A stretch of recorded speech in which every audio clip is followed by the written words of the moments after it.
Sudah bisa Pak pengaruh perkembangan teknologi ini terhadap kesadaran bernegara dan juga konstitusi. Kemudian 19,5% mengatakan Pancasila itu penting tidak penting. Jangan sampai yang kita ajak dialog ini di dunia digital itu hewan atau makhluk gaib lainnya. Ini kan kadang-kadang kita bicaranya asal.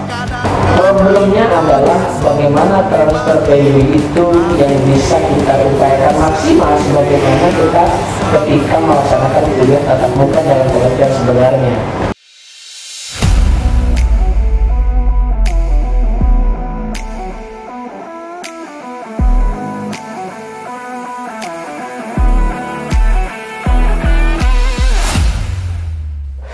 Assalamualaikum warahmatullahi wabarakatuh. Pemirsa, selamat datang di Bicara Fakta bersama saya Anissa Gayati.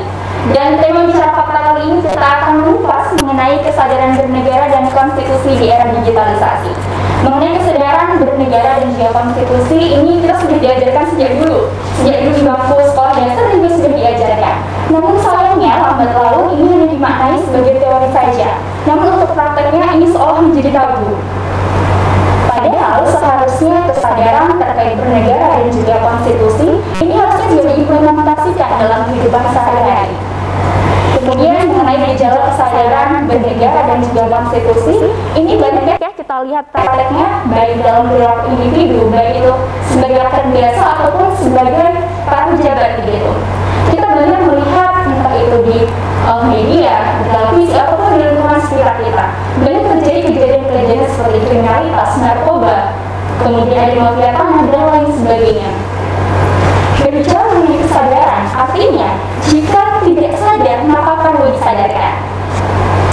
Dan benarkah kesadaran mengenai kenegaraan, kesadaran bernegara dan juga kesadaran konstitusi di Indonesia ini mengalami kelemahan? Apalagi di era digitalisasi seperti sekarang ini. Dan bagaimana sebenarnya mengenai hal ini? Apakah cukup hanya sekadar merasa sadar saja? Oleh karena itu di studio Pilar Fisik ini telah hadir para tamu undangan. Beliau merupakan dosen-dosen dari Universitas Lampung. Selamat siang Bapak-Bapak dosen. Ini ada Bapak Dr. Rizdianto, SHMH, Ketua Jurusan HTN ya Pak ya. Assalamualaikum. Waalaikumsalam warahmatullahi wabarakatuh. Sehat ya Pak ya? Alhamdulillah sehat. Alhamdulillah sehat. Kemudian yang kedua ada Bapak Dr. Muftadi, SHMH ya, Akademisi Hukum Tata Negara Unila, dan juga Bapak Zulkarnain Ridwan, SHMH, Akademisi HTN Unila juga. Baik. Sebelumnya terima kasih Bapak-Bapak sudah hadir ke studio kami. Terima kasih sudah diundang. Ini saya berasa jadi mahasiswa jurusan HTN ya, dihadiri oleh dosen-dosen dari HTN. Baik, Bapak ini mengenai situasi di Indonesia saat ini terkait kesadaran, kemudian juga kesadaran bernegara dan konstitusi, terutama ya di era digitalisasi ini. Mungkin saya akan terlebih dahulu ke Bapak Dr. Rizdianto terlebih dahulu. Bagaimana sih Pak gambarannya terkait situasi saat ini Pak? Ya, yang pertama adanya kegiatan ini adalah salah satu pengabdian yang kita lakukan dari teman-teman dosen, khususnya di bagian hukum tata negara. Dan yang jelas kita sebetulnya mengucapkan terima kasih ya kepada Pilar TV Entertain ya yang sudah bekerja sama dengan kita dalam hal menyampaikan dan mensosialisasikan terkait dengan kesadaran berkonstitusi. Nah, kembali kepada tema tadi yang disampaikan oleh Mbak Anissa tadi, hal yang pertama yang harus kita ketahui adalah pasca pandemi COVID tahun 2020 sampai sekarang, dari 276 juta penduduk di Indonesia, kita tahu pengguna aktif dari media digital menurut angka dari Kementerian Informasi dan Komunikasi itu sudah di angka 122 juta pengguna aktif. Karena kita tahu dengan pandemi ini beberapa sektor khususnya di dunia pendidikan, misalnya dunia pendidikan khususnya ya, itu sudah menggunakan alat digital sebagai media pembelajaran. Yang itu dilakukan bukan hanya oleh kalangan mahasiswa tapi sampai ke SD. Jadi sampai pada SD semua sudah pengguna aktif dari media digital. Nah, untuk itu memang perlu juga kita melakukan peningkatan kesadaran terkait dengan para adik-adik kita, baik dia itu pelajar, kemudian mahasiswa maupun generasi muda yang lainnya. Karena kita tahu bahwa ternyata di dunia digital itu tersembunyi berbagai macam kejahatan. Misalkan kejahatan yang pertama itu kejahatan cyberbully ya, menjadi sebagai alat perundungan membuli seseorang. Kemudian di media digital itu tersembunyi seperti kejahatan pornografi dan asusila. Kemudian ada namanya cyber gamer atau game yang dijadikan sebagai alat untuk kejahatan. Kemudian cyber finance juga. Jadi di dunia digital sudah marak sekali praktek-praktek simpan pinjam yang itu memberatkan, dan ini sudah menjadi cerita biasa yang ada di masyarakat, yang terjadi banyak penipuan dalam hal simpan pinjam yang basisnya online. Lalu kemudian ada lagi sebagai bentuk cyber perjudian. Nah, jadi kita tahu juga di digital ini kan akhirnya dipergunakan sebagai alat-alat yang semula dilakukan secara manual kemudian pindah ke online. Nah, lalu kemudian ada lagi sebagai alat terorisme juga, terorisme. Nah, dan kemudian sebagai alat kenakalan remaja yang itu dieksploitasi, diekspos itu melalui dunia digital. Maka dengan berbagai macam bentuk kejahatan ini, saya kira ini harus jadi PR kita semua untuk bagaimana menyampaikan begitu berbahayanya di dunia digital ini kalau tidak dilakukan dengan secara sadar. Beberapa isu juga yang sering kita dengar, yang sering muncul di ruang publik atau di masyarakat, isu yang paling banyak rentan itu misalkan terkait dengan duplikasi hak cipta. Duplikasi hak cipta misalkan beberapa produk yang dipergunakan yang semula diciptakan katakanlah oleh Pak Mutadi, Pak Zul atau yang saya itu kemudian diduplikasi dengan yang lain. Misalkan dimarak di beberapa media itu duplikasi hak. Itu yang itu menjadikan berbagai macam pelanggaran. Lalu kemudian isu terkait dengan isu demokrasi, misalkan penyebaran berita bohong, hoax yang harusnya bisa dilakukan bisa diverifikasi secara akurat, ternyata beberapa hal yang kita temui misalkan di beberapa ajang-ajang pesta demokrasi, baik dia itu pileg, pilpres, pilkada, sampai kepada pemilihan kepala kampung atau kepala desa, itu ternyata itu dijadikan alat untuk perundungan atau alat untuk membuli atau dijadikan alat politik bagi siapapun pihak. Lalu kemudian yang kita lihat ada juga isu terkait dengan isu terkait dengan tadi isu tentang isu yang paling terlihat itu adalah berita hoax, isu terkait dengan pendidikan. Misalnya gini, pola pendidikan sekarang ternyata kemudian menimbulkan kekerasan terhadap peserta didik yang dimunculkan karena konten-konten yang menurut kita dianggap itu yang tidak pantas. Itu yang kemudian kalau kita orang tua dulu mengatakan, saya juga sebagai orang tua ya, itu mengatakan begini, bahwa anak-anak itu nggak boleh pegang handphone dari mulai hari Senin sampai hari Sabtu. Nah, hari Minggu baru boleh karena harinya weekend. Sekarang anak-anak itu kan nggak boleh, anak-anak itu sudah nggak bisa lagi dilarang karena sudah menjadi kewajiban mereka menggunakan handphone dari mulai pagi sampai kadang-kadang sampai malam hari dengan alasan tugas banyak dan seterusnya. Nah, dan ini kemudian akhirnya menambah berbagai macam catatan-catatan terkait dengan bentuk-bentuk tindak kekerasan yang secara non fisik itu dialami oleh para peserta ini. Nah, inilah yang kemudian menurut kita anggap bahwa sekarang ini menjadi tugas kita semua untuk menyampaikan bagaimana mereka itu secara sadar menggunakan. Lalu kemudian yang paling mengerikan adalah terkait dengan perlindungan data pribadi terkait dengan para pengguna media ini. Nah, ini saya kira perlu kita ingatkan dan perlu kita sampaikan melalui forum dialog seperti ini, bahwa mari para generasi muda untuk secara santun, untuk secara benar ya, dengan menggunakan tata cara etika yang baik dalam hal penggunaan itu. Nah, ini kan kadang-kadang apalagi kini kita tahu ya bahwa semua pengguna itu kalau kita menggunakan undang-undang pers, semua pengguna media kalau kita menggunakan undang-undang pers itu sebagai pewarta. Sekali lagi sebagai pewarta. Setiap yang kita tulis itu akan dibaca dan dikonsumsi oleh orang lain. Bukan kepada rekan yang satu grup, tapi bisa juga diketahui oleh orang lain. Karena kan berita itu bersambung. Ya, kita nggak tahu siapa pembacanya, kita nggak tahu siapa yang melihat, dan kita nggak tahu dan akan diteruskan kemana saja atau ditautkan kemana saja. Nah ini, dan kadang-kadang teman-teman ini kan dalam usia yang, apalagi kan sasaran kita kepada generasi muda yang umurnya pengguna ini kan tadi sudah kita sampaikan bahwa sekarang ini pengguna aktif itu kan mulai dari SD sampai ke perguruan tinggi. Dalam hal kalau kita lihat, kita highlight di dunia pendidikan ya, maka penggunaan media ya secara privasi itu kemudian bisa diumbar kemana-mana, jadi lepas. Jadi akhirnya apa?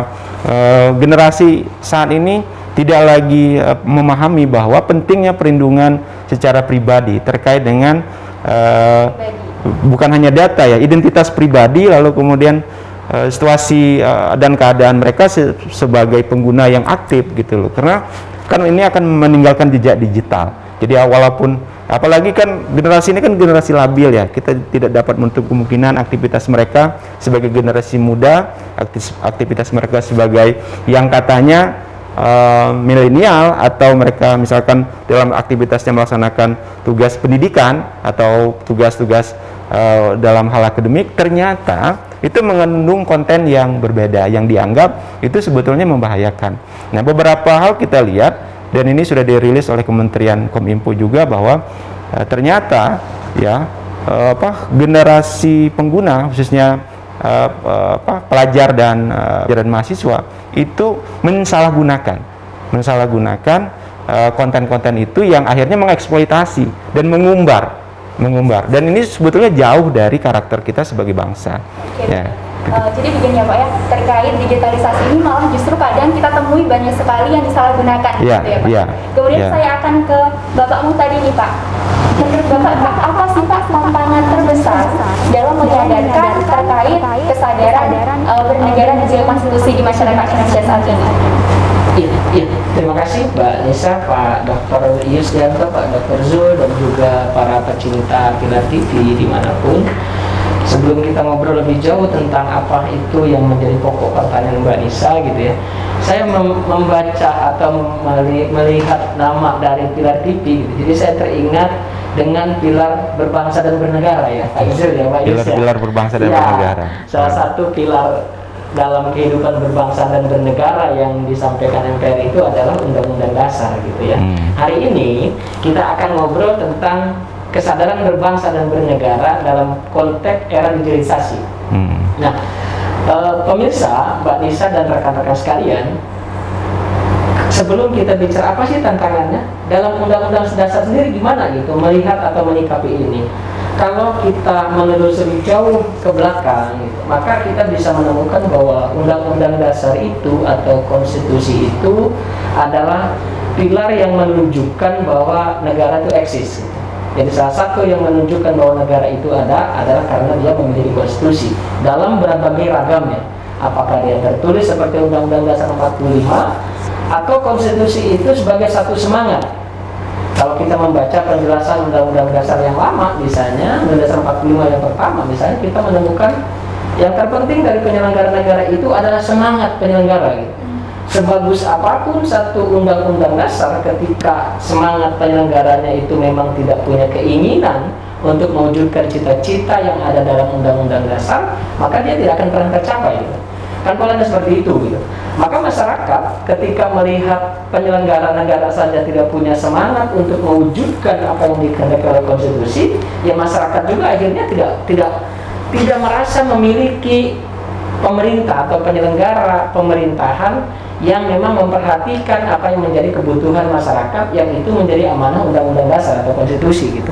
Termasuk misalnya penyelenggara negara atau negara itu memberikan contoh gitu. Jadi semangat para penyelenggara negara itu yang kemudian diekspresikan dalam perilaku, dalam penyelenggaraan pemerintahan ataupun kehidupan sehari-hari gitu. Itu ekspresinya seperti itu gitu.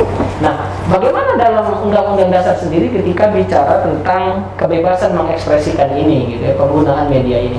Kalau kita melihat secara teoritis misalnya, salah satu materi dari Undang-Undang Dasar itu adalah terkait dengan hak asasi manusia, relasi antara pemerintah dengan warga negaranya yang dibentengi oleh norma-norma konstitusi dengan istilah perlindungan pengakuan terhadap hak asasi dalam Undang-Undang Dasar itu.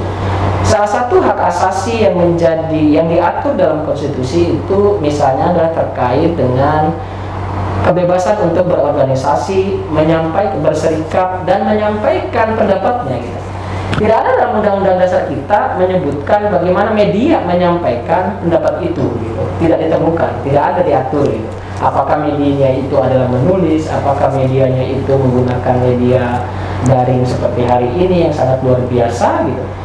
Tetapi prinsip dasarnya adalah menyampaikan kebebasan untuk mengekspresikan pendapatnya atau gagasannya atau idenya itu dijamin oleh Undang-Undang Dasar. Tetapi pada saat yang bersama, Undang-Undang Dasar juga mengatakan tidak boleh kebebasan orang lain untuk mengekspresikan pendapatnya, gagasannya, ide-idenya atau keinginannya itu kemudian menghilangkan atau membatasi hak asasi orang lain gitu. Jadi tidak boleh pendapat kita itu justru merusak orang lain gitu. Makanya kemudian konstitusi juga menjamin misalnya hak setiap warga negara, setiap orang, bukan setiap warga negara saja gitu. Hak asasi juga Undang-Undang Dasar juga menjamin hak setiap orang itu atas informasi yang benar, informasi yang sehat termasuk gitu kan. Dalam konteks inilah kita akan bicara bagaimana pemanfaatan media di era digital ini yang betul-betul itu selaras dengan semangat berkonstitusi dalam berbangsa dan bernegara dan bermasyarakat tentunya gitu. Karena bagaimanapun juga ketika informasi yang diberikan diproduksi oleh masyarakat itu justru kontraproduktif dengan kehidupan berbangsa dan bernegara, itu akan menimbulkan kekacauan. Apalagi kemudian publikasi yang disampaikan itu adalah hoax, itu berita bohong gitu. Hanya berita-berita yang justru menimbulkan perpecahan, yang justru menimbulkan kekacauan di masyarakat, menimbulkan ketakutan gitu. Maka dalam konteks seperti inilah kita selalu mendengar tagline yang mengatakan saring sebelum sharing, salah satunya gitu kan. Lindungi, kalau dulu kita selalu mendengar analogi itu harimaumu mulutmu, kan dulu kita seperti itu gitu ya. Hari ini kan bergeser gitu ya. Jempolmu mulut harimaumu, hari ini kan begitu gitu. Salah jempol yang mencet, akhirnya tangan yang masuk tangan yang diikat gitu kan, yang diborgol gitu. Jadi kalau dulu ya bergeser seperti itu. Nah, makanya kemudian norma konstitusi yang memberikan masyarakat bebas memproduksi itu juga sekaligus membatasi masyarakat apa yang boleh diproduksi dan tidak. Tetapi secara abstrak menyebutkan yang diproduksi boleh dan tidak diproduksi itu adalah sepanjang produksi gagasan, ide, pikirannya itu adalah tidak mengakibatkan kekacauan yang seperti saya ungkapkan tadi gitu. Tidak menimbulkan terlanggarnya hak asasi orang lain gitu. Berita bohong yang kayak tadi gitu. Kan bisa jadi gara-gara berita bohong orang bercerai nih gitu. Kan kira-kira begitu ya. Suaminya temannya mengatakan istrinya ada di mana gitu ke suami dengan cara yang tidak benar gitu. Padahal istrinya itu mengunjungi orang tuanya atau mengunjungi pamannya. Sementara yang menyampaikan ke suaminya, istrimu itu lagi berduaan sama cowok di sana.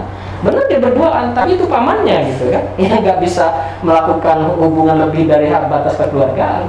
Tapi karena diproduksi lewat jempol yang tidak saring, langsung share begitu saja informasi itu, kan bisa terjadi perang dalam keluarga gitu. Itu salah satu contoh. Tantangan semacam ini gitu, mau nggak mau memaksa masyarakat gitu, memaksa semua pengguna media itu untuk bijak gitu. Jangan segala sesuatu itu kita langsung kirim gitu berita itu tanpa ada validasi atau memverifikasi gitu ya, apakah benar peristiwa yang kita kirim itu atau tidak gitu. Jadi nggak langsung sharing gitu kan? Iya, lihat dapat dari kawan langsung terusin, teruskan sampai ada di akhirnya itu berita ini diteruskan berkali-kali. Jadi kita hanya sharing sekali aja terakhir. Kan karena sudah terlalu banyak yang sharing. Bahkan banyak kemudian di dalam media itu gitu ya, di media daring itu banyak kemudian yang di sharing itu sudah bertubi-tubi dia copy paste, bahkan ada yang menulis pendapat orang yang orangnya ini sendiri tidak mengakui bahwa itu pendapat dia gitu. Tapi terlanjur nama dia yang dimasukkan gitu. Ada yang saya ingat pernah kita baca itu yang cerita tentang mantan salah satu orang mantan presiden Republik Indonesia yang di tulisannya itu dianggap dia semacam pernyataan menyesal kemampuan teknologi segala macam yang dia miliki, ternyata yang lebih utama itu adalah pendidikan karakter terhadap anaknya dan keluarga gitu. Begitu dicek ternyata ini bukan tulisan yang bersangkutan gitu kan. Ada yang lagi mirip seperti itu gitu. Jadi tantangan ketika pemanfaatannya dia seperti ini memang adalah bagaimana kita gitu ya, masyarakat terdidik, masyarakat kelompok menengah menginformasikan atau memberikan pencerahan lah ya, sedikit pemahaman bagaimana konstitusi itu membatasi itu gitu. Apalagi kalau disebut Pak Yus tadi di undang-undang tentang pers misalnya, lalu ada undang-undang terkait dengan undang-undang perlindungan data pribadi, lalu kemudian ada undang-undang yang terkait dengan kejahatan cyber misalnya, cyber yang lain gitu, apakah itu KUH pidana, apakah itu yang terkait dengan jenis kejahatan yang lain. Tetapi secara prinsip adalah konstitusi kita memberikan jaminan orang berekspresi, tetapi konstitusi juga pada saat bersamaan membatasi jangan sampai ekspresi kita itu menimbulkan ekspresi kaget orang lain gitu ya. Kita menulis biasa saja, begitu dibaca kaget, kena jantung, mati kita gitu kan. Itu kira-kira ekspresi seperti itu jangan sampai terjadi gitu ya. Itu yang saya pahami dalam pengantar obrolan kita pada siang hari ini, Mbak Nisa. Oke, baik. Kemudian saya ke Bapak Zul nih Pak. Seberapa besar nih Pak pengaruh perkembangan teknologi ini terhadap kesadaran bernegara dan jiwa konstitusi? Ya, makasih Mbak Nisa. Karena Pak Muh tadi sudah memulai dengan pendekatan pilar ya. Saya ingin memulainya dengan angka-angka yang cukup mengejutkan terkait dengan bagaimana pemahaman pemuda terhadap negara, penghargaannya terhadap konstitusi itu makin hari makin mengkhawatirkan ya. Saya mengutip satu survei dari komunitas Pancasila Muda saat launching itu, kalau saya tidak salah ingat dihadiri juga oleh Prof. Mahfud MD, ada angka 19,5% responden itu yang mengatakan bahwa Pancasila itu tidak penting gitu ya. Kemudian 19,5% mengatakan Pancasila itu penting tidak penting. Kalau kita gabungkan angkanya berarti hampir 40% responden yang berasal dari kalangan pemuda milenial itu mengatakan yang 40% itu mengatakan Pancasila penting tidak penting. Ini satu angka yang cukup mengkhawatirkan karena secara demografis penyusun atau komposisi penduduk Indonesia sekarang ini kan 60%-nya dari kalangan milenial dan generasi Z ya. Jadi kalau mereka yang terpapar oleh dunia digital tapi tidak punya basis pegangan terhadap apa yang seharusnya dipandang berharga gitu ya selama kita bernegara dan berkonstitusi, nah tentu mereka sangat riskan untuk terpapar dengan paham-paham di luar sana, karena tawaran-tawaran untuk melihat negara itu dengan kacamata A, kacamata B itu bisa sangat banyak opsinya di luar sana. Sedangkan kita tahu bahwa apa yang kita miliki sekarang ya khususnya kita fokus ke 4 pilar ya, misalnya Undang-Undang Dasar, Bhinneka Tunggal Ika, dan konsep Negara Kesatuan Republik Indonesia yang merupakan konsep bernegara kita, itu adalah titik temu yang tidak sederhana. Kalau orang Lampung itu bilang common denominator. Wah, kata orang Lampung. Ya, titik temu kita sebagai sebuah bangsa. Jadi kita sudah melewati fase sejarah di mana para pendiri bangsa ini berpikir panjang, merumuskan ideologi apa yang kita pegang selama kita bernegara, apa kesepakatan-kesepakatan kita yang harusnya kita jadikan acuan dalam melihat negara ini dan mengelola negara ini. Nah, kalau penghargaan pemuda terhadap titik-titik temu yang seperti digambarkan dalam survei tadi ini semakin meluas, semakin membesar angka-angkanya, maka ya kita sangat khawatir ya. Kita sangat khawatir. Kenapa? Misalnya kita ambil satu contoh negara yang hari ini kalau kita sebut mungkin beberapa di antara kita pernah dengar negaranya tapi nggak ada lagi. Uni Soviet. Ya, Uni Soviet itu didirikan 1922, berakhir di 1991. Hanya 69 tahun dia berdiri. Dan kalau kita telusuri dari sejarah pembubaran negara ini, hampir semua faktor yang mendukung pembubaran negaranya itu sudah kita miliki sekarang. Misalnya korupsi yang merebak. Banyak sekali. Banyak sekarang. Kesenjangan sangat tinggi antara kelas masyarakat gitu. Kemudian sudah mulai ada ketidakpercayaan dari masyarakat terhadap penyelenggara negara. Satu saja yang pembeda kita dengan Uni Soviet kala itu adalah mereka sudah tidak percaya dengan sistem komunis, sementara sistem komunis ini adalah ideologi yang mengikat bangsa.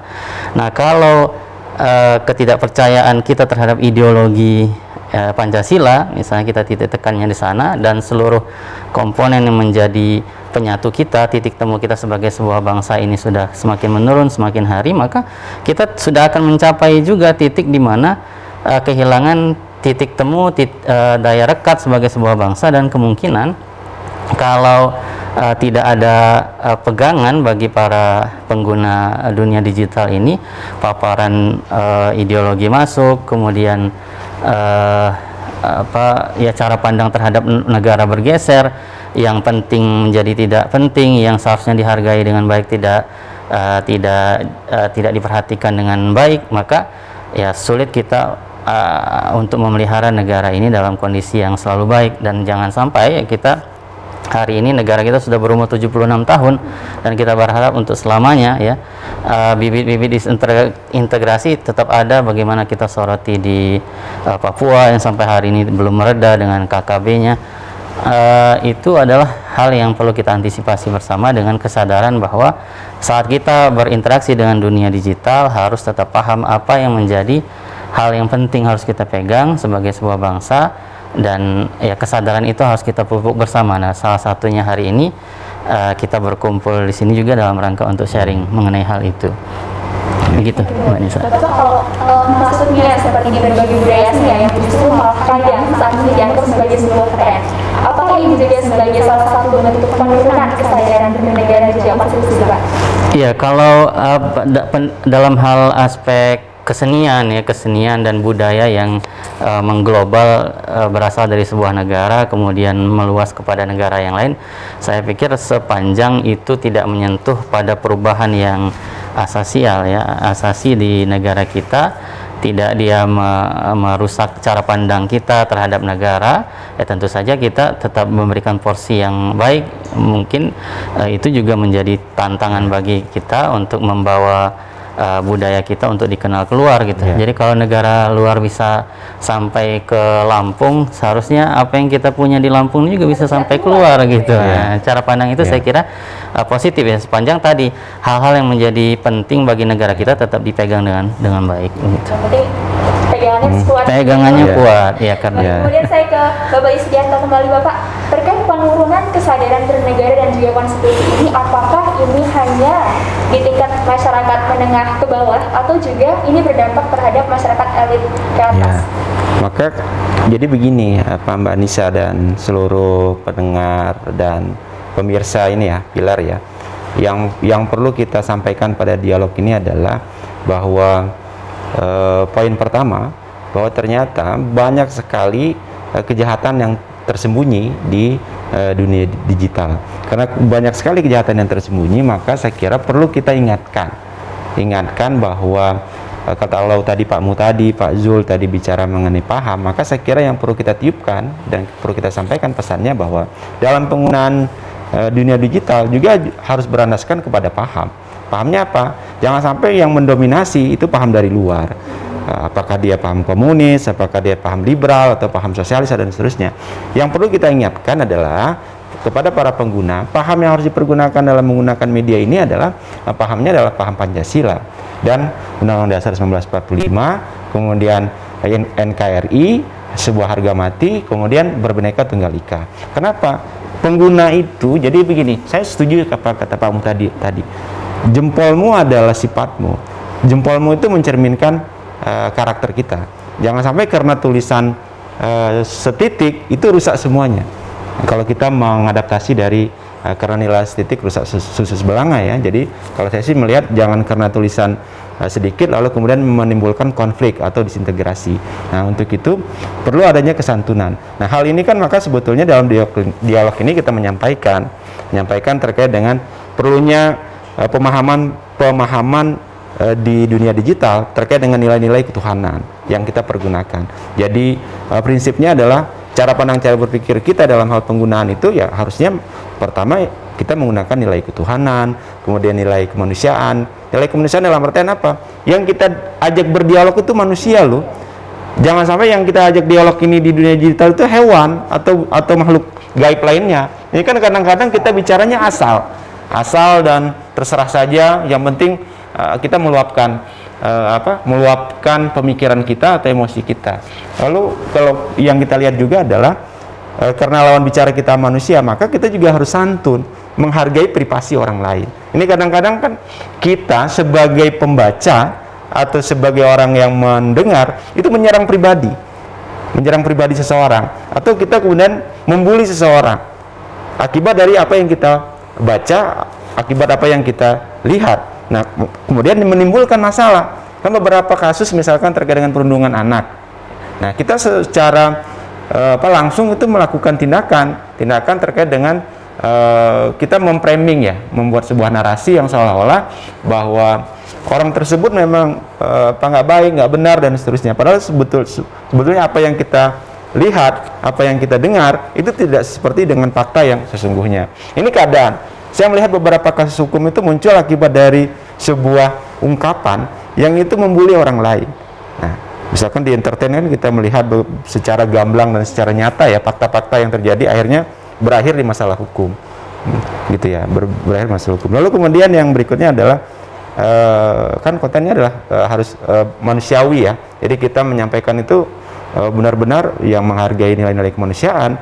Lalu kemudian yang ketiga kan kalau kita menggunakan Pancasila itu adalah esensinya adalah bagaimana menggunakan itu adalah merekatkan persatuan. Jangan sampai karena media digital yang sekarang sudah di mana-mana itu kemudian merobek. Nah, saya kira seperti apa yang disampaikan Pak Dr. Zul tadi, bahwa jangan sampai dengan paham yang begitu bebas, liberal sekarang ini kemudian merusak paham kita yang itu sudah lama kita pergunakan adalah paham Pancasila. Nah, dengan dunia digital ini kemudian menurunkan atau melemahkan atau memundurkan dari paham-paham persatuan yang itu sudah menjadi pakem kita sebagai warga dan bernegara. Lalu kemudian yang keempat, paham yang harus kita sampaikan adalah tetap juga pengguna ini juga harus menggunakan paham demokrasi kerakyatan, gitu ya. Jadi paham demokrasi dalam arti kita harus menghargai pendapat orang lain. Kita nggak boleh emosional. Lalu kemudian kita juga harus selain nggak boleh emosional ya kita harus menggunakan etika, kemudian harus menggunakan norma-norma aturan yang ada. Kemudian kita juga harus santun dalam hal mensikapi keadaan. Bukan hanya santun, juga memaklumi situasi yang terjadi. Misalkan seperti penanganan COVID. Penanganan COVID yang saat ini yang menjadi beban tugas pemerintah. Kita juga tidak boleh mencari siapa yang benar dan siapa yang salah. Tapi adalah bagaimana kita mencari jalan keluar terkait dengan, sehingga ini menjadi tugas kita bersama. Ini kan kadang-kadang enggak. Persoalan vaksin terendah itu karena persoalan pemerintah. Nah, jadi artinya ini yang salah pemerintah gitu. Padahal sebetulnya dalam hal penanganan ini kan banyak aspek yang itu menjadi tanggung jawab kita semua. Jadi demokrasi ini kan artinya adalah bagaimana melibatkan, bagaimana keikutsertaan, bagaimana semua pihak itu ikut serta memikirkan, mencari jalan keluar yang terbaik. Misalkan dalam pendidikan juga sama. Nah, solusi misalkan bahwa pendidikan menggunakan pola daring, ini kan jalan keluar sementara, tapi kan tidak boleh juga selamanya. Tetapi dengan keadaan pandemi ini, kita juga harus tetap menjalankan sebuah tahapan-tahapan yang tidak mengganggu. Misalkan dalam hal pendidikan, masa iya karena pandemi kemudian pendidikan berhenti? Nah, jadi alasan menggunakan teknologi daring, saya kira adalah jalan keluar dalam mengatasi terkait dengan problem pendidikan. Termasuk misalkan demokrasi dalam hal pemilihan politik. Ini juga sama juga. Ini kan kadang-kadang kalau kita lihat angka 2019 kemarin, kan kita berharap ini kan muncul gerakan milenial untuk ikut serta dalam politik. Nah, ternyata survei terakhir yang itu disampaikan Kompas, kemudian Jawa Pos, termasuk Pilar juga, itu ternyata bukan gerakan milenial, tapi gerakan mak-mak. Gerakan apa? Gerakan mak-mak. Yang lebih dominan, gitu. Gerakan mak-mak lebih dominan terkait dengan gerakan politik ini. Nah, akhirnya apa? Seperti yang sampaikan Pak Mutadi tadi, Dokter Mutadi. Persoalan akhirnya apa? Ribut suami istri. Karena pilihan nomor 1, pilihan nomor 2. Beda antara suami dan istri. Beda antara suami dengan istri. Lalu kemudian beda juga antara suami, istri, dan anak juga. Itu anaknya golongan putih, tidak menentukan pilihan, sementara orang tuanya menentukan pilihan 1, 2. Akhirnya apa? 1 minggu nggak makan. Gara-gara ribut, satu nggak pulang-pulang ke rumah, satu marah-marah terus. Ini akibat dari pilihan politik. Maka sekira dengan menggunakan media digital itu kita harus betul-betul konsepnya adalah bagaimana bersama-sama. Jadi konsep demokrasi saling menghargai, saling mendengarkan, saling memaklumkan, saling mendukung. Kemudian kalau misalkan sudah selesai prosesnya, jangan sampai berkelanjutan. Ini tidak. Proses demokrasinya berkelanjutan. Sudah terpilih, tapi yang konflik debat masih tetap jalan.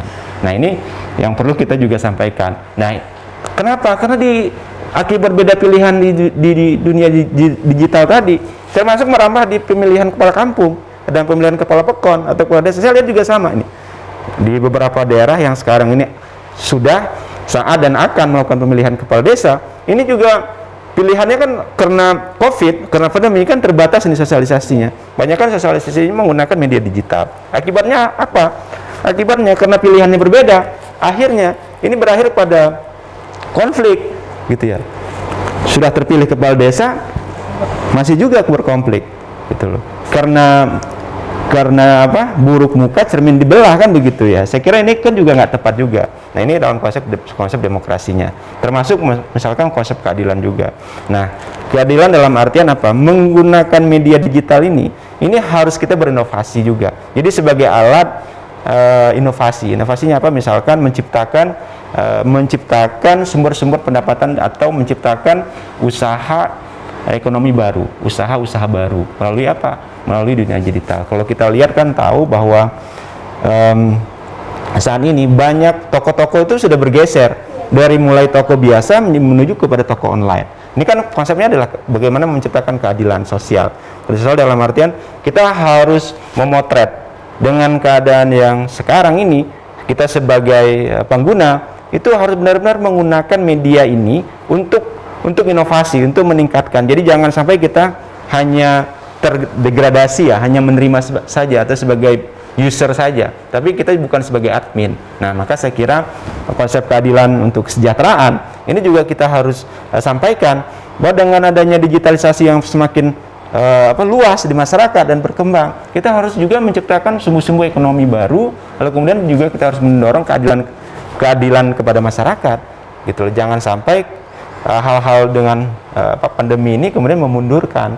Nah, ini yang saya kira perlu kita sampaikan kepada halayak ramai, kepada masyarakat, kepada generasi muda, pengguna media, untuk betul-betul pandai menggunakan media digital ini untuk apa ya? Untuk merekatkan, kemudian untuk sebagai paham, jangan sampai seperti yang disampaikan Pak Zul tadi, Dr. Zul, ini justru menjadikan disintegrasi bangsa atau menjadikan persatuan kita menjadi semakin lemah akibat kita mengganti paham. Maka ini juga menjadi PR kita semua pihak untuk menyampaikan bahwa sebetulnya kita harus menggunakan paham Pancasila dalam hal penggunaan media digital. Nah, untuk itu kementerian atau pihak terkait juga harus bersama, tidak hanya cukup pada penyuluhan saja, tapi kalau bisa bahwa semua pengguna ini juga harus disampaikan sebelum menggunakan. Dia harus membaca dulu, dia harus menggunakan prinsip paham Pancasila dulu, gitu loh. Ini kan tidak, kita buka media, katakanlah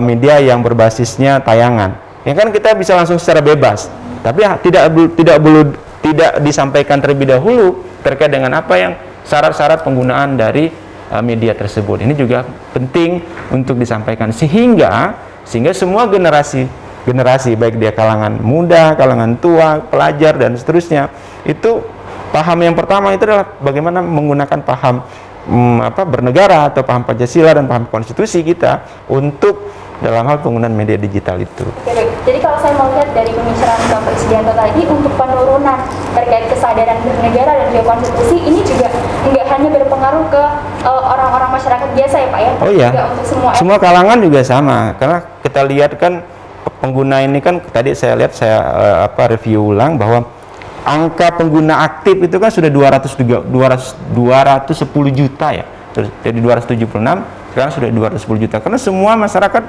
dari mulai perkotaan sampai pedesaan itu sudah menggunakan media sosial, media digital. Awalnya saya menyangka begini, kita dalam perkuliahan daring ya di kampus, saya kira teman-teman yang ada di pelosok yang bukan wilayah NKRI, saya sebutnya karena yang tidak punya internet itu bukan NKRI, itu tidak ada internetnya. Ternyata sudah ada di beberapa wilayah perbatasan kita, di wilayah pulau kita. Saya kira tidak punya, saya kira dia bukan NKRI, karena NKRI ini kan fasilitasnya terjamin, ada semua. Ternyata mereka sudah ada. Teman-teman yang ada di pulau ternyata saya kira nggak bisa kuliah, ternyata bisa juga kuliah karena menggunakan teknologi digital daring gitu. Ini dalam hal pelaksanaan pendidikan.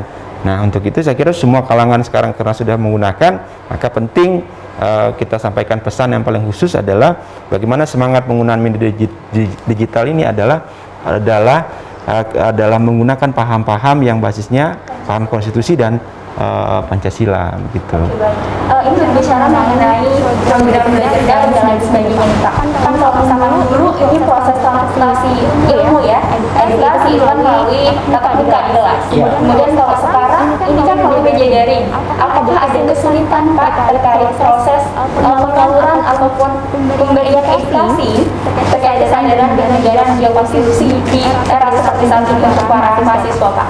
Bapak tadi Pak Dr. Mahfud tadi. Ini kayaknya depan Pak Dr. Mahfud langsung gugup ini kayaknya. Ya Mbak Anissa, memang kami ya kita ini pelaku di dunia akademik ya, memang terserah awal ya, ketika awal kali kita ketemu dengan dunia daring yang mau nggak mau menghilangkan sekat-sekat batas jarak itu gitu ya, awalnya agak gagap dan kaget lah gitu ya, karena ini kan shock culture ya, budaya kita nggak seperti itu awalnya gitu. Kita selama ini enjoy komunikasi karena sudah sifat alamiah, namanya manusia itu suka berkumpul gitu kan, sudah sifat alamiah manusia gitu. Tidak ada sifat manusia itu yang maunya berpisah, mencar-mencar sendiri-sendiri, tidak ada gitu. Sudah sifat alamiahnya seperti itu. Yang kedua gitu ya, dalam konteks pembelajaran memang ketika kita bicara konten pengetahuan ya, dari sisi ilmu pengetahuan sebetulnya tidak ada problem kalau dari sisi penyampaian ilmu pengetahuan, karena segala sesuatu bisa diupload. Bahkan kita bisa harus mengakui bahwa Profesor Google itu lebih cerdas dari kita gitu. Kalau kita mau bicara tentang search-nya dari ilmu pengetahuan, tinggal ketik aja gitu, langsung keluar. Iya, ya kalau sediakin printer ya langsung print keluar aja gitu kan, ternyata yang kita mau gitu kan. Dari mulai yang sifatnya pengetahuan berfaedah sampai beranfaedah pun muncul tuh gitu di Google seperti itu gitu ya. Nah, dalam konteks ilmu pengetahuan tidak ada persoalan gitu, tidak ada persoalan. Tinggal bagaimana para fasilitator, para pengajar, para guru misalnya memanfaatkan teknologi itu, lalu merancang bangun materi pembelajaran, lalu upload. Mahasiswa peserta didik tinggal unduh gitu kan. Problem utama justru saya ya secara pribadi, problem utama kita dalam era digital yang terkait dengan pendidikan itu lebih terasa pada transfer value, etik, ya perilaku gitu. Itu jauh lebih sulit gitu, karena selama ini kan kita bahkan dalam konteks pembelajaran pun banyak kita tata akun.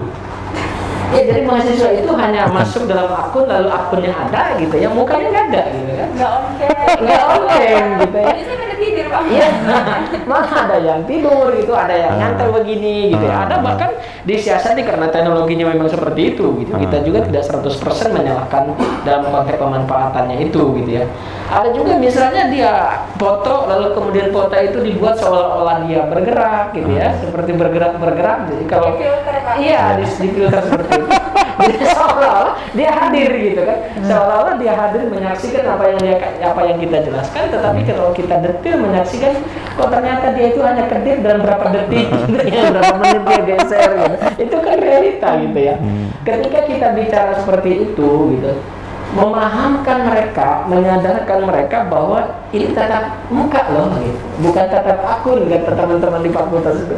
Ini tatap muka loh, bukan tatap akun gitu.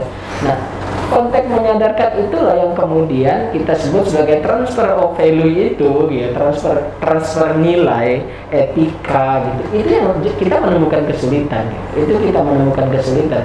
Karena kita dosen ataupun guru itu kan tidak lebih dari sepertiga hari jam dalam proses ketemunya gitu ya. Selebihnya kan di orang tua, di keluarga. Jadi mau nggak mau sebetulnya peletakan dasar ketika bicara konsep bagaimana tata krama, sopan santun, etika segala macam yang terkait itu ya attitude seperti itu kan jauh lebih besar pengaruhnya dari sana gitu ya. Keluarga. Ada di keluarga, ada lingkungan tempat dia berada gitu. Kita sebagai pengajar ketika menemukan problem seperti itu ya kita hanya sebatas ayo Anda aktifkan, Anda hidupkan kameranya on cam, jangan off cam. Tapi ada juga jawaban, Pak, mohon maaf kalau kami on cam tidak stabil internetnya gitu kan. Yang lebih parah internet ininya, kameranya rusak. Kameranya rusak. Tapi satu semester. Tapi satu semester. Dalam satu semester rusak kan, bayangkan itu gitu kan. Dan jadi aneh, apa iya tiap kali pertemuan dalam satu minggu satu kali lah, misalnya satu pekan satu kali, hari Selasa dan cuma 2 jam. Apa iya tiap hari Selasa di minggu itu dia selalu cuacanya hujan, tidak stabil gitu kan? Iya, Alasannya nggak logis ya. Nggak logis gitu. Atau dia bilang, Pak, mohon maaf kami lagi hujan, nah kata saya. Bahkan lebih tidak juga yang sedikit kemudian dalam proses perkuliahan dengan dunia digital ini gitu ya, kita mah duduk di meja gitu serius, duduk di kursi maksud saya, ngadepin kamera, ngadepin laptop gitu ya. Tapi mereka justru sambil nyopir gitu ya, sedang di dalam mobil jalan dengan keluarga entah kemana gitu. Itu bukan sesuatu yang aneh di dunia hari ini gitu. Realitanya seperti itu. Jadi penghargaan antara guru dan murid udah bergeser gitu ya, sudah jauh bergeser.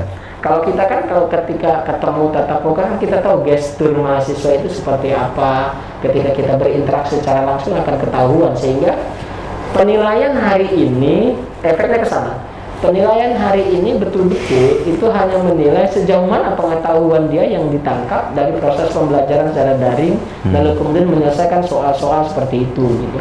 Tapi ketika kita bicara apakah porsi penilaian yang terkait dengan etika, attitude seperti itu gitu, value, pemahaman sampai sana, itu masuk dalam konteks penilaian dalam dunia daring ini atau tidak gitu. Itu tidak bisa kita temukan jawaban pasti bahwa terjadi proses alih pemahaman ya, transfer value, nilai-nilai yang seperti Pak Yus itu, nilai Pancasila, ketuhanan dan sebagainya gitu.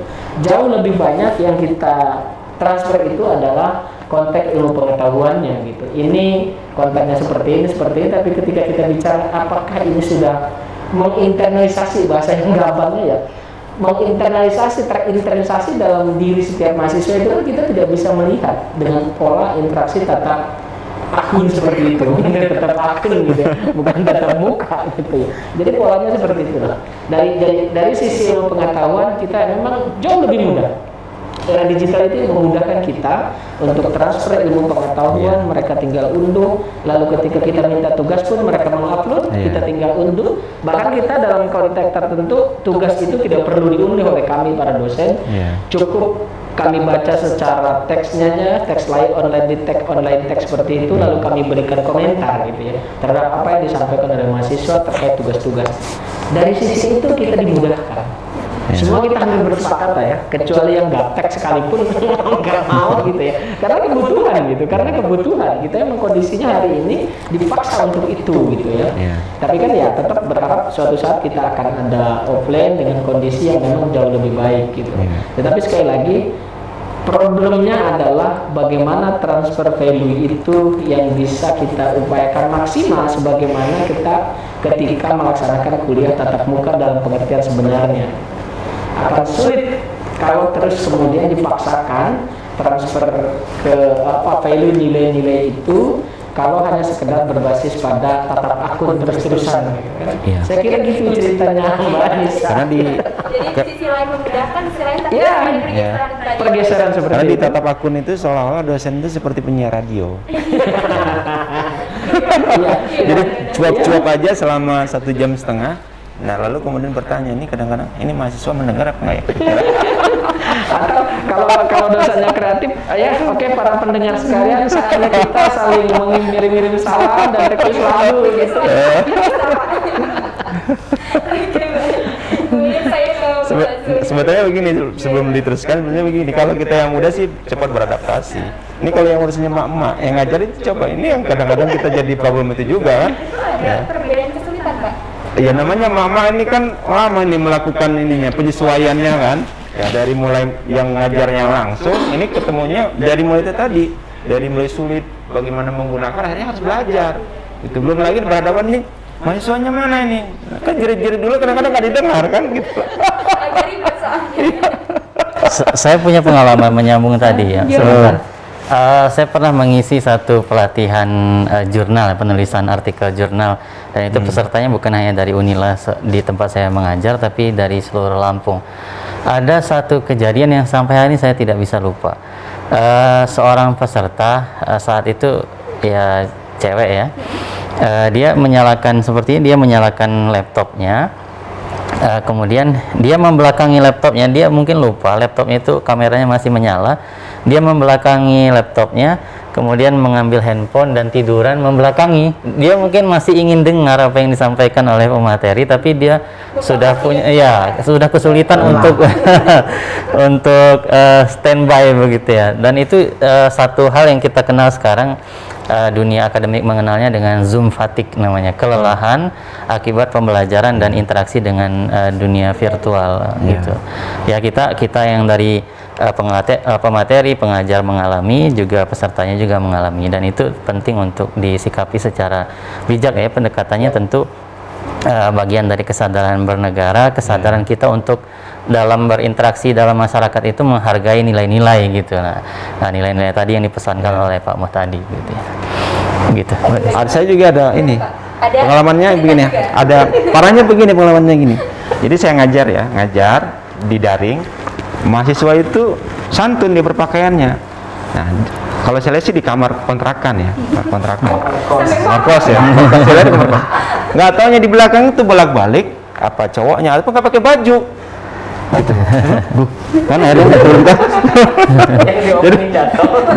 Jadi saya kira, terus saya bilang sama ini, kan kita nggak bisa menegur langsung ya, Saya bilang, ini kita lagi belajar, kemudian dengan perilaku demikian itu kan hilang mood kita kan. Loh, kok tiba-tiba begini gitu, kok bisa begini? Terus nanti kalau kita tegur, kemudian kita tegur langsung di situ, ini kan teman-temannya pada teriak nanti. Kan masalahnya teman-teman itu nggak lihat kan, karena kita yang melihat di papan itu, akun itu kan gitu. Nah ini, dan itu bukan hanya sekali, dan banyak terulang gitu. Jadi kadang-kadang kita masih ngajar ini, kadang-kadang ada adiknya datang ya, nih kak ikut sih kata dia kan gitu. Nah ini hal-hal yang menurut kita sepele ya, katakanlah kadang-kadang lucu, kadang-kadang apa gitu. Cuma ini kan mengganggu di proses ini. Dan ada juga kalau beberapa pengalaman muncul tindak kekerasan di dalam perkuliahan itu. Nah ini saya ya bukan cerita pengalaman, bukan, tapi beberapa hal misalkan ini karena bergeser, pola pendidikannya bergeser dari dosennya ke orang tuanya. Nah, yang semula orang tuanya fokus di urusan pekerjaan dan seterusnya, ini kembali ke urusan pendidikan. Saya nggak bisa membayangkan ketika orang tuanya fokus urusan pendidikan, kemudian urusan pekerjaan, kemudian digeser dengan urusan anaknya belajar. Nah, bisa mungkin nanti apa yang katakan Pak Zul itu kan muncul banyak. Bagaimana kemudian orang tua begitu ya stres mungkin sudah stres urusan kantor, urusan rumah, dihadapkan lagi dengan urusan pendidikan juga. Nah, jadi makin numpuk kan. Jadi di situ kemudian yang kita lihat, ini kemudian anak yang kemudian jadi korbannya kan gitu. Ya. Jadi korbannya. Iya. Mungkin terakhir silakan mau Bapak siapa yang menjawab terkait apa saja sih faktor yang membuat melemahnya kesadaran bernegara dan juga konstitusi, serta apa saja upaya yang dilakukan untuk memberikan kesadaran tersebut. Silakan siapa?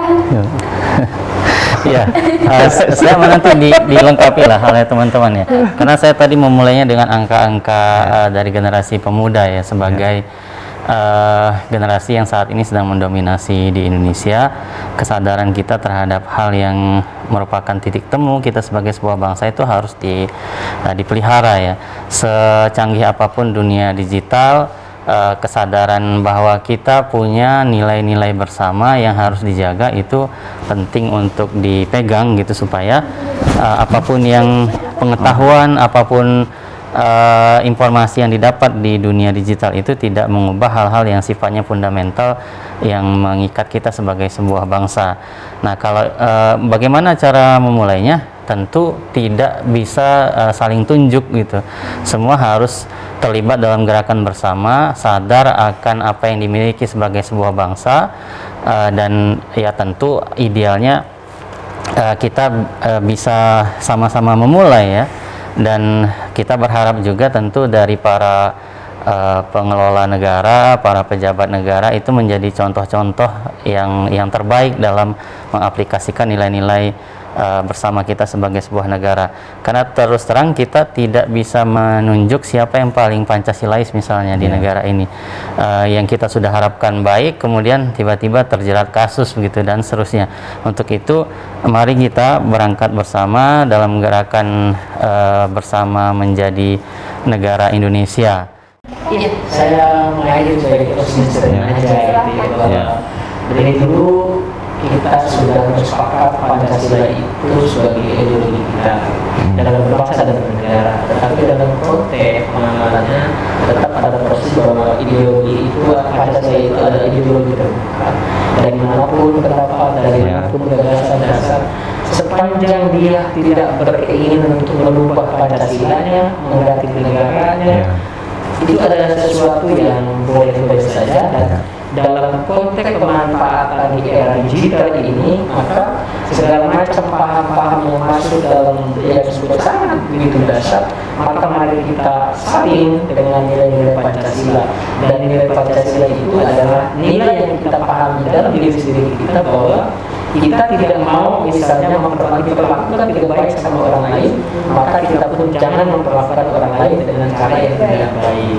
Kita pun senang disenyumi sama orang, kita senang ditegur sama orang, kita juga senang mendapat sesuatu dari orang hadiah misalnya, maka kita nggak boleh pelit, kita nggak boleh galak, kita nggak boleh jahat. Dan itu adalah semua adalah Pancasila. Jadi Pancasila itu sejatinya adalah diri kita sendiri, karakter kita sendiri yang memang menghendaki segala sesuatunya adalah menjadi baik. Kalau kita mulai dari diri kita sendiri, lalu keluarga kita, lalu tetangga kita, kawan-kawan kita, saya pikir nanti akan berkembang virus-virus kebaikan itu, menjadi memperluas. Jadi semua menjadi baik, lalu semuanya kita akan sepakat tanpa harus menyebut saya Pancasila, tapi karakter kita sudah menunjukkan dalam memanfaatkan era digital pun dengan karakter Pancasila. Saya pikir itu. Terima kasih.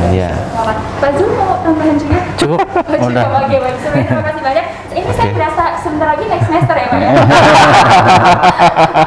Itu tergantung lulusnya. Baik, sebelumnya terima kasih banyak Bapak dosen ini. Terima kasih untuk mata kuliahnya pada siang hari ini ya. Baik, pemirsa, terima kasih banyak telah menyaksikan acara kami di kesempatan kali ini. Karena kita tidak bisa terhindarkan dari virus digitalisasi, maka sebaiknya kita harus bijak menggunakannya. Seperti yang sudah disampaikan tadi, ya semoga nanti ini ya, kalau misalkan ada yang lupa bisa ditonton dari awal. Apa saja yang harus dilakukan begitu. Ada harus tepat guna, berempati dan lain sebagainya. Terima kasih. Saya Nisa Hidayati. Wassalamualaikum warahmatullahi wabarakatuh. Waalaikumsalam warahmatullahi wabarakatuh.